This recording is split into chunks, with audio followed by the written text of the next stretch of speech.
most dangerous men on earth are the weak men. I think inside of every single man, we're born with a fire inside of us that if we do not control, can destroy ourselves and other people. And if you look at men who have no emotional control, because that's what they're trying to teach us to have. They're saying, listen, you're a man, you're allowed to just cry all the time and have no emotional control, no stoicism, just react to your emotions. Do you know what happens when you tell men to just react to their emotions? Anger.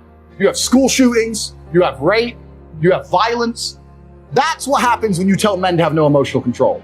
These school shooters are kids with no emotional control. Rapists are men with no emotional control. Violence and the bullshit you see on the street are men with no emotional control. Telling men to not be stoic is going to create a breed of violent young men who have no emotional control, can't control their emotions and act out on them. That is absolutely and utterly more dangerous to society than me coming along saying, listen, I don't give a fuck how you feel, young man.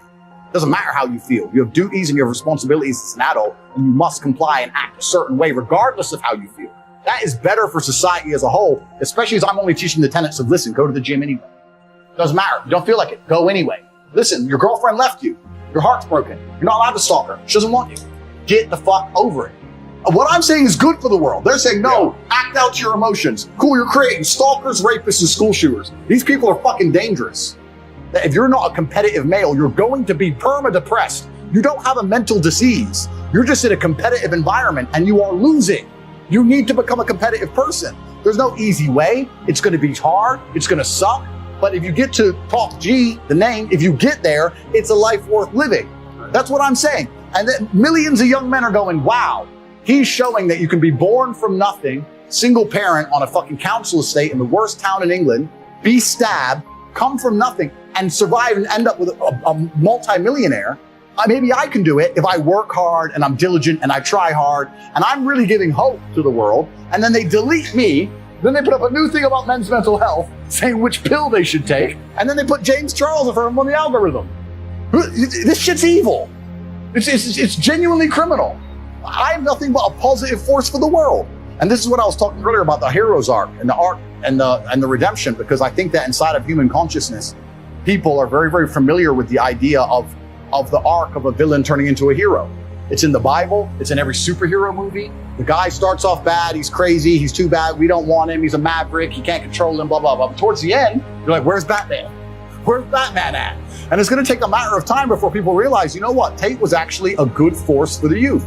Perhaps he needs to create his message. Perhaps he needs to take his newfound fame on board and change the way he says certain things. Agreed. I'm not infallible as an individual.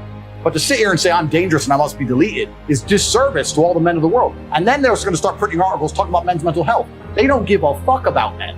They don't give a shit about the 18-year-old boy out there who can't get a girlfriend who's genuinely lonely and the fucking sports star's fucking them all.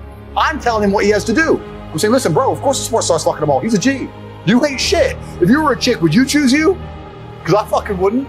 So whose fault is that? The best thing about being a man is you get to build your character from the ground up. You're not born with any value. You're born as a blank slate. I decided I wanted to be a big toting, kickboxing, Bugatti driving fucking bad boy. I did it all myself. You get to choose you want to be a musician and be sensitive and play guitar and get them that and be important that way. You get to choose you want to go get in the cage and kick the fuck out of somebody. You get to choose to be anything you want. But you have to go and do it. It's going to be difficult because it's competitive. But that's the beauty of being a man, the blank slate. And I inspire men to look at themselves as a blank slate and go, you know what?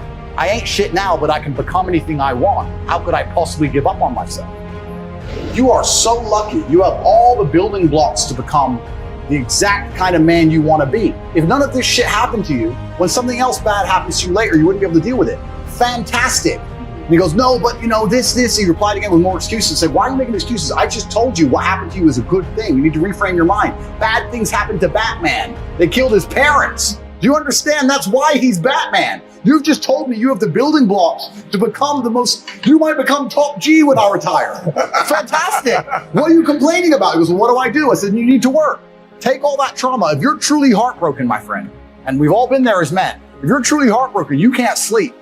That means you're going to get in fantastic shape. You better hit the gym. You have nothing else to do. Stop watching YouTube. Stop emailing me. I want pictures of you in the gym. Get to fucking work. Heartbreak's a fantastic motivator, as is depression, as is sadness. Great. Look at what's pissing you off and make sure it never happens again. If you were jacked and rich as fuck, she probably wouldn't have left your ass. So get your shit together, right? So this is so important. Trauma is such an important part of being a man. And the Matrix talks of trying to say that trauma is terrible and avoid trauma, or if you get trauma, take a pill, and that's unrealistic. Trauma's going to happen to you, and you as a man need to internalize it, accept it, and weaponize it to become the best version of yourself you can be. And that requires mental strength and stoicism. It does not require, be more emotional. If you're more emotional, you're going to fall apart when shit happens. I learned this. My father was a chess grandmaster, right? And I used to travel around America with him, and he'd play chess. And back then, there was a lot of former KGB guys who played chess in these massive tournaments. And when they spoke, they were very subversive. He'd introduce you to his girlfriend, and she'd be his wife. And his other girlfriend, she's his wife. And then his friend is his daughter. And they just say things that aren't really true. Another thing they do is they're very, very emotive with their hands, which is a habit that I kind of learned sometimes. So if they were sitting there and an argument got kind of heated, they'd begin to move their hands a lot as they disagreed. Listen to me, listen, da-da-da-da, and they move their hands because then you can't see if they're hitting. So they start to move their hands and you get used to it and then whack, right? So there's a few things I picked up from them, but there's a degree of subversion. So if I sit and say I have 5 wives or 10 wives or 1 wife or no wife, I like that the Matrix doesn't completely understand why I have. That's one of the main reasons I do it. The second thing is this: I sat there with a reporter from the Telegraph who said that, why would you have 5 wives? If you cheat on them, they're unhappy. And I said, my friend, who are you to tell women how they feel and what decisions they want to make? How insulting of you. How chauvinistic are you to sit and say that women do not have the independent thought to decide, I am prepared to share the top G because of his qualities and accolades and financial capability, as opposed for you to sit here and say they're not allowed to think that. They have to think what we believe they should think, what the Matrix tells them they should think. There are plenty of beautiful women out there who will say, you know what? A man like him, he might do this and that on the side, but you know what? He's my man.